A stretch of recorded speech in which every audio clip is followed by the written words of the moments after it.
Assalamualaikum warahmatullahi wabarakatuh.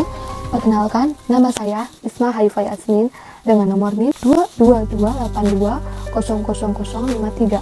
Saya di sini akan mempresentasikan tentang sejarah singkat teknologi pendidikan. Apa sih sejarah singkat teknologi pendidikan itu? Teknologi selalu terkait erat dengan pengajar. Menurut Alkitab, masa menggunakan batu pahat untuk menyampaikan 10 perintah. Nah, mungkin sekitar abad ke-7 Masehi tetapi mungkin akan lebih membantu untuk meringkas perkembangan teknologi pendidikan dalam kaitannya dengan model komunikasi utama. Yang pertama itu komunikasi lisan. Salah satu cara paling awal dari pengajar formal adalah lisan. Meskipun ucapan manusia, meskipun sering waktu, teknologi semakin banyak digunakan untuk memfasilitasi atau mendukung komunikasi lisan. Di zaman kuno, cerita rakyat, sejarah, dan berita ditransmisikan dan dipelihara melalui komunikasi lisan, menjadikan penghafalan yang akurat sebagai keterampilan yang penting, dan tradisi lisan masih berlaku di banyak budaya aborigin. Yang kedua, komunikasi tertulis. Peran teks atau tulisan dan pendidikan juga memiliki sejarah yang panjang. Meskipun Socrates tidak dilaporkan telah mencela penggunaan tulisan. Nah, bentuk komunikasi tertulis membuat analitik rantai penalaran dan argumen yang panjang, jauh lebih mudah diakses, dapat direproduksi tanpa distorsi, dan dengan demikian lebih terbuka untuk analisis dan kritik daripada sifat bicara yang sementara. Teknologi komputer. Pembelajaran berbasis komputer pada dasarnya pengembangan pembelajaran terprogram, bertujuan untuk berkomunikasi pengajar dengan menyusun informasi. Nah, menguji pengetahuan peserta didik dan memberikan ucapan baik kepada peserta didik tanpa campur tangan manusia. Selain dalam desain perangkat keras dan perangkat lunak dan pemilihan dan pengajaran yang memanfaatkan pembelajaran terprogram pada tahun 1954 berdasarkan teori behaviorisme atau lihat bab 3 bagian 3-2. Plato adalah sistem instruksi bantuan komputer umum yang awalnya dikembangkan di Universitas of Lyons. Yang ketiga, siaran dan video. British Broadcasting Corporation mulai menyiarkan program radio pendidikan untuk sekolah-sekolah pada tahun 1920-an. Siaran radio pendidikan orang dewasa pertama dari BBC pada tahun 1924 adalah ceramah tentang serangga dalam hubungannya dengan manusia. Dan pada tahun yang sama, Thorberg Direktur Siemens atau Robinus 1982, televisi pertama kali digunakan dalam pendidikan pada 1960 sampai 70-an dalam radio sampai untuk sekolah. Dan yang selanjutnya adalah jaringan komputer.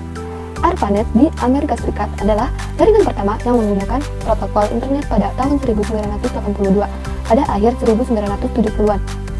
Mulai Tour of the Rocks and Spirals di Institut Teknologi New Jersey bereksperimen dengan pembelajaran campuran menggunakan jaringan komputer internal atau NJIT.